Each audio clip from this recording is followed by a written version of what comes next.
виждате отгоре водопада, къде идва върха му, чак надолу. Преди можеше да се стигне и до там, но както вече споменах, има маршрут, който е отрязан. Сега се вижда тази част, т.е. от годините доста се поизмени. Отгоре големия отвор, който виждате, е бил тяхната църква. До него се стига много трудно, защото са се катерили по скалата. Успяли са, понеже самата скала е от доста мек камък, варовик, да. Това са монаси са били там. И са успели да си я издълбаят и да си я подготвят. Това е като църква. Техния исихазъм е отделяне на душата и връзка с Бога. На гръцки исихия е мълчание, тишина. Да. И това е явно от тях е дошло. Да. И са ползвали Крушунските водопади? Ползвали са Крушунските водопади. Тук е населено с доста дивеч, има диви прасета, елени, ловния туризъм е добре развит.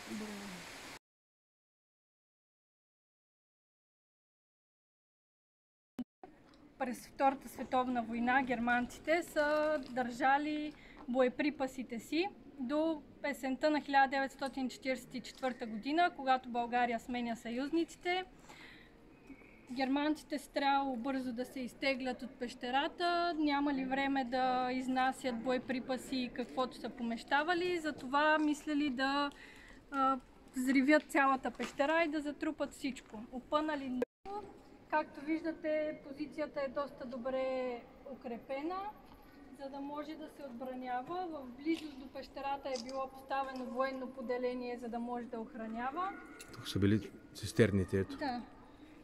Загорил. Останали са само кръговете от основите. Пещерата продължава. Да. Ще кажа за палогане свина бобна чубица. Нека да хапне на тази маса, тя се казва в нашия край синия, на другите места трапеза, паралия и софра. С какво? С малки глини троянски паници и дърните лъжици от село Решак, селото до Троянският манастир. Ако сте много изморени, Менделя ще починем. Не знам кой е покровителя на Карлове на Сопот, но още Свети Никола, ето тук на иконостаса. Нека проект се снема от нашата баба. Защо? Мраз модерни баби, които цял диреквици във е в чудо. Оттам се харесват тези красиви виенски кресла. Всички сте будни хора направите разлика между българското чергите, хубавите кресла. И те се наставят младоженците отляво, легво от Англия. Песникът започва така. Спокойна чучурига, на полето се издига, и с пени крилца има долу на сърца. Скъпи гости, двете песни, Чучуригата е песента на буквите, са написани на 100 метра от нас, в моето училище, от един голям българин, Панел Пипков, който родом от Пловдив от Кашияк. Повтарям, Панел Пипков. Той избира по две причини. Първата – географско положение, втората – намира благоприятна среда от съмишленици за работа в нашия град. Най-често идва Левски в Ловеч, най-крупната си революционна дейност се извършва. От тук тръгва за Какраинско ханче всичко от Ловеч. Восъчната фигура на Левски е при нас. Тя е изработена в Санкт-Петербург от майстори. От 2009 година ни е дарение. Нашия музей е с най-голямата колекция оригинални вещи на Левски. Долу може да слезете, от тук се вижда оригиналното оръжие, сабата и камата на Левски. Сабата е турска, леко извита, 85 см дълга, камата 35. Отстрани са написани революционните комитети, където Левски активно е създавал и тяхните членове. По-надолу...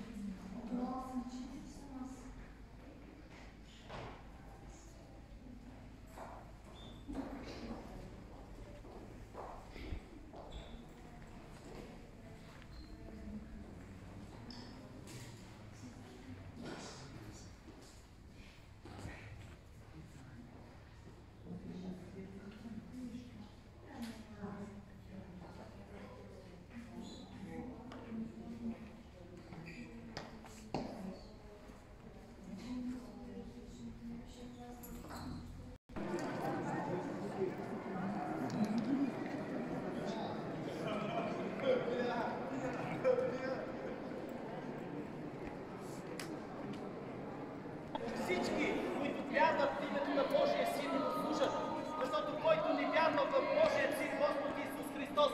Той не вярва и Бога Отца, който го изпраща, че няма да види Бога и няма участие. Значи поверието е, това е така наречения Божи черпак или Божата тенджера. И когато седнеш вътре и се помолиш тук на очите, нали, на Бога, и ставаш сладък и хората те обичат. И реченото да бъде сторено. Добре.